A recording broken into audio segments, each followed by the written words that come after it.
Rolling. Hi hello అందరికీ నమస్తే. నేను డైరెక్టర్ తల్లార సాయి కృష్ణ. సో ఈరోజు ఒక ఇంపార్టెంట్ టాపిక్ చెప్పాలనుకున్నా, అది ఓన్లీ ఫిలిం ప్రొడ్యూసర్స్ కోసం అనమాట. సో ఏంటంటే ఒకప్పుడు సినిమాలు రీల్స్లో ఉండేటివి. సో అప్పుడు సినిమాలు మేకింగ్ అనేది చాలా తక్కువ ఉండేది. సో సినిమా మేకర్స్ కూడా తక్కువ ఉండడం వల్ల ఆడియన్స్ కూడా ఎక్కువ రోజులు చూడడం చేశారు. సో అప్పట్లో డిజిటల్ మార్కెటింగ్ కూడా లేదు కాబట్టి సో పేపర్లలో న్యూస్ చూసి ఓహో ఈ పలానా రోజు ఈ హీరో సినిమా వస్తుంది, లేకపోతే ఈ పలానా టైంలో ఈ సినిమా 100 రోజులు ఆడింది, లేదంటే ఈ సినిమా 365 డేస్ ఆడింది అనే అంశాలు అలాంటివి నా చిన్నప్పుడు విన్నాము. అండ్ వీడియో చూసే ప్రేక్షకులు కూడా వినే ఉంటారు. సో వన్ ఫైన్ డే ఇప్పుడు ఏం జరిగింది అంటే టెక్నాలజీ చాలా డెవలప్ అయింది. ఇకపోతే ఆర్టిఫిషియల్ ఇంటెలిజెంట్ ఇది ఇంకా ఏ వచ్చాక ఇంకా మారిపోయింది సినిమా మేకింగ్ స్టైల్ అనేది. సో ఇక్కడ నేను ఈరోజు చెప్పాలనుకున్న పాయింట్ ఏంటంటే ఒకప్పుడు డిజిటల్ లేనప్పుడు రీల్స్ అదేవిధంగా థియేట్రికల్ బిజినెస్ ఇవన్నీ జరిగేటివి. అది చిన్న సినిమా అయినా పెద్ద సినిమా అయినా కూడా డిస్ట్రిబ్యూటర్స్ బయ్యర్స్ వచ్చి కొని అక్కడి నుంచి ఎగ్జిబ్యూటర్స్కి సినిమాని సేల్ చేసేవాళ్ళు. ఎగ్జిబ్యూటర్స్ అంటే ఎవరంటే సినిమా థియేటర్ రన్ చేసుకునే వాళ్ళని ఎగ్జిబ్యూటర్స్ అంటారు. సో ఈ విధంగా ఒక ప్రొడ్యూసర్ తయారు చేసిన సినిమాని బయ్యర్స్ డిస్ట్రిబ్యూటర్స్ కొని ఎగ్జిబ్యూటర్ దగ్గరికి వచ్చి అక్కడి నుంచి థియేటర్ లీజర్కి ఆ థియేటర్ ఓనర్స్ దగ్గరికి వచ్చేది. అక్కడి నుంచి థియేటర్కి ప్రేక్షకులు వచ్చి టికెట్ కొని చూసేవాళ్ళు. సో ఇది ఒకప్పుడు జరిగే ప్రాసెస్. సో ఇప్పుడు ఏం జరిగిందంటే అదే ప్రాసెస్ రివర్స్ అయింది. క్యూబో, యూఎఫ్ఓ, ఏఎంఎఫ్, పిఎక్స్డి, కేసరసరా అని ఇవి శాటిలైట్ ప్రొవైడర్స్ అనమాట. శాటిలైట్ ప్రొవైడర్స్ అంటే ఏంటంటే ఒకప్పుడు థియేటర్కి సినిమాని రీళ్లలో తీసుకొని వెళ్ళి ఇచ్చేవాళ్ళు. బట్ ఇప్పుడు టెక్నాలజీ మారాక ఏం చేశారంటే థియేటర్కి రీల్ కాకుండా ఒక హార్డ్ డిస్క్లో డిపిఎక్స్ ఫార్మేట్లో సినిమాని కంటెంట్ లోడ్ చేసి శాటిలైట్ ప్రొవైడర్స్ క్యూబో, యూఎఫ్ఓ అనేటివి చాలా మెయిన్ అనమాట. మన ఏపీ తెలంగాణ కాకుండా ఇండియా మొత్తం వీటికి సంబంధించిన థియేటర్లు ఎక్కువ ఉంటాయి. సో వాటిలో ఉన్న ప్రొజెక్టర్కి సర్వరు క్యూబో, కొన్నిటికి సర్వరు యూఎఫ్ఓ ఇట్లా ఉంటాయి అనమాట. సో వాటి ద్వారా సిగ్నల్ వచ్చి ఆ సిగ్నల్ ద్వారా థియేటర్లోకి బొమ్మ పడుతుంది. సో ఇది జనరల్గా ఇప్పుడు జరిగే ప్రాసెస్ అనమాట. సో ఇక్కడ వచ్చేసి ఏం జరుగుతుందంటే ఒక పెద్ద స్టార్ కాస్టింగ్ ఉన్న మూవీస్కి మాత్రమే బయ్యర్స్ అయినా డిస్ట్రిబ్యూటర్స్ అయినా లేదు అంటే ఎగ్జిబ్యూటర్స్ లేదంటే థియేటర్ లీడర్స్ లేదా థియేటర్ ఓనర్స్ సమ్ అమౌంట్ ఇచ్చేసి పెద్ద సినిమాల మూవీస్ని అవుట్రేట్ కొనడము, లేకపోతే ఎన్ఆర్ఐ అంటే షేర్ బేస్లో లేకపోతే ఫస్ట్ కొంచెం అడ్వాన్స్ ఇచ్చేసి సినిమా రిలీజ్ అయ్యాక మిగిలిన అమౌంట్ ఇస్తా అనే పద్ధతిలో థియేట్రికల్ బిజినెస్ జరిగేవి. సో ఇదంతా ఒక పెద్ద చాప్టర్. సో ఇదంతా అసలు మనకెందుకని మీకు డౌట్ ఉండొచ్చు. ఎందుకంటే ఈ రోజుల్లో ఆడియన్స్ ఒక చేతిలోనే ప్రపంచాన్ని చూస్తున్నారు. దేనివల్ల అంటే ఒక గూగుల్, ఒక యూట్యూబ్ లేదంటే ఓటీటీ. సో ఈ ఓటీటీ ద్వారా అనేది ఏమవుతుందంటే థియేట్రికల్ సినిమాలు రిలీజ్ అయినప్పుడు ఆడియన్స్ థియేటర్కి రాకుండా ఓటీటీలో ఈ సినిమా వస్తుందిలే అప్పుడు చూద్దామని మాత్రం హోల్డ్ అయి ఉంటున్నారు. సో ఇకపోతే నాలాంటి ఫిలిం మేకర్స్ అంటే అప్కమింగ్ ఫిలిం మేకర్స్ అవ్వచ్చు, లేదంటే ఒక ₹1 కోటి తక్కువ బడ్జెట్లో చేసే ఇండిపెండెంట్ ఫిలిం మేకర్స్కి ప్రాబ్లం ఏంటంటే సో మనలాంటి సినిమాలు ఏంటంటే పెద్ద క్యాస్టింగ్ ఉండి ప్రాపర్ కంటెంట్ ఉంటేనే ఆ ఓటీటీ వాళ్ళు మనలాంటి సినిమాలకి షేర్ బేస్లో కాకుండా అవుట్రేట్లో ఫస్ట్లో ఇచ్చేవాళ్ళు, తర్వాతకి షేర్ బేస్లో ఇచ్చేవాళ్ళు. ఇప్పుడు ఏం చేస్తున్నారంటే రెంటల్ బేస్ ఇస్తున్నారు కొన్ని సినిమాలకు మాత్రమే. అది కూడా ఏంటంటే ఎగ్జాంపుల్ నా దక్ష అని ఒక సినిమా. సో దక్ష సినిమా అనేది నేను అమెజాన్ ప్రైమ్కి రెంటల్ బేస్లో పెట్టాను. అంటే ఆడియన్ ఆ సినిమా చూడాలంటే ₹99 కట్టి చూడాలి. ఇది చిన్న సినిమాల వర్షన్ అనమాట.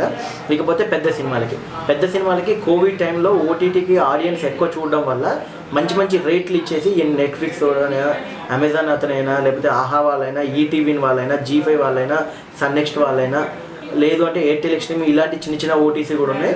ఈ ఓటీటీస్ అనే వాళ్ళు ఏం చేసేవాళ్ళంటే అప్పుడు పెద్ద రేంజ్ ఉన్న హీరోకి లైక్ చిరంజీవి గారు కానివ్వండి, నాని కానివ్వండి, అంటే ఒక రేంజ్ ఉన్న హీరోలకు మాత్రం వాళ్ళు అవుట్రేట్లో కొంటారు ఇది సినిమా రిలీజ్కి ముందే. సో ఇదంతా కోవిడ్ టైంలో జరిగింది. రాను ఏమవుతుందంటే పైరసీ కూడా ఎక్కువ అవ్వడం వల్ల మనం ఏం చేస్తున్నామంటే చాలామంది ఐబొమ్మలో చూడడము, లేకపోతే మూవీ రూట్స్లో చూడడము, లేదా పైరసీ చేసి సినిమాని చూడడము, లేకపోతే ఒకే యూజర్ ఐడి తీసుకొని ఒక 5 యూజ్ చేసుకోవడము.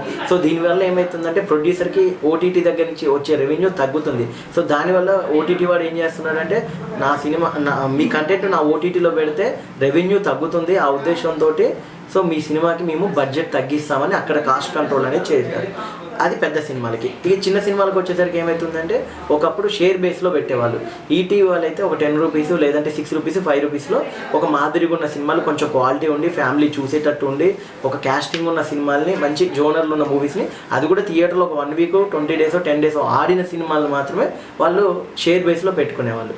ఇకపోతే ఇప్పుడు ఏం జరుగుతుందంటే నేను పెద్ద పెద్ద కాస్టింగ్ పెట్టాను. ఎగ్జాంపుల్ నా సినిమా చూసుకుంటే తనిఖీల బర్ని గారు, ఆలీ గారు, సుమన్ గారిని పెట్టి ఇంకా చాలామంది జబర్దస్త్ టీములు పెట్టుకొని పెద్ద పెద్ద కెమెరాలు మెయింటైన్ చేసుకొని 2023లో మిస్టరీ అని ఒక సినిమా చేయడం జరిగింది. సో ఆ సినిమాలో ఏంటంటే హీరోగా నేనే చేశాను. సో ఆ హీరోగా నేను చేయడం వల్ల ఏంటంటే మిగిలిన క్యాస్టింగ్ అంత ఉంది కానీ హీరో నువ్వు ఉన్నావు కదా అని పట్టిరు. సో ఇకపోతే వేరే సినిమాల విషయానికి పోతే ఏమైందంటే హీరో సీనియర్ ఉండి అసలు కొత్త వాళ్ళందరూ యాక్ట్ చేసిన పాత్రదారులు కొత్త వాళ్ళు ఉన్నా కూడా ఏం ప్రాబ్లం లేదు. ఎందుకంటే ఆ హీరో ఫేమస్ కాబట్టి వాళ్ళ సినిమా తీసుకుంటారు. సో ఇక్కడ ఇచ్చిన మోయనం పుచ్చుకుంటున్న మోయనం టైప్లో ఉంటుంది. అంటే వాళ్ళకి కావాల్సిన బెనిఫిట్స్ ఏంటో మన సినిమాలో చూసుకుంటారు. మనకేం కావాలి అంటే వాళ్ళ ఓటీటీలో మన సినిమా అనేది ప్లే అవ్వాలి, స్ట్రీమ్ అవ్వాలి. స్ట్రీమ్ అయితే వాచ్ అవర్స్ ఎక్కువ వస్తాయి, డబ్బులు వస్తాయి అనేది మనం ఉండే. సో ఫైనల్గా ఇప్పుడు లేటెస్ట్గా గత 5-6 రోజుల నుంచి జరిగే ఇష్యూ ఏంటంటే లేటెస్ట్ ఇష్యూ పెద్ద సినిమాలకి చిన్న సినిమాలని తేడా లేకుండా ఒకే రేట్ పెట్టారు. అదేంటి అంటే మీ సినిమా హిట్ అయితే ఈ ప్రైజ్ ఇస్తాము, అడ్వాన్స్ మాత్రం ఇది ఇస్తాము. ఒకవేళ మీ సినిమా కనుక థియేటర్లో ఫ్లాప్ అయ్యింది అనుకుంటే ఏదైతే అడ్వాన్స్ ఇచ్చారో, సపోజు రీసెంట్గా ఒక సినిమా వచ్చింది అనుకున్నాం, ఆ సినిమా నాకు తెలుసు, ఆ సినిమా 14 కోట్ల బడ్జెట్ అయింది. ఆ సినిమాకి ఒక ఓటీటీ వాళ్ళు 1.5 కోటి అడ్వాన్స్ ఇచ్చారు. మిగిలిన అంటే వాళ్ళ అగ్రిమెంట్ ఏంటంటే 5 కోట్ల ఆ సినిమా ఓటీటీ రైట్స్ ఎక్స్క్లూజివ్ అనమాట. సో ఇక్కడ ఎక్స్క్లూజివ్, నాన్ ఎక్స్క్లూజివ్ అని ఉంటుంది. ఎక్స్క్లూజివ్ అంటే ఒక ఓటీటీ కనుక హైర్ చేసుకుంటే ఎక్స్క్లూజివ్ వాళ్ళ వరకే ఆ డేటా ఉంటుంది.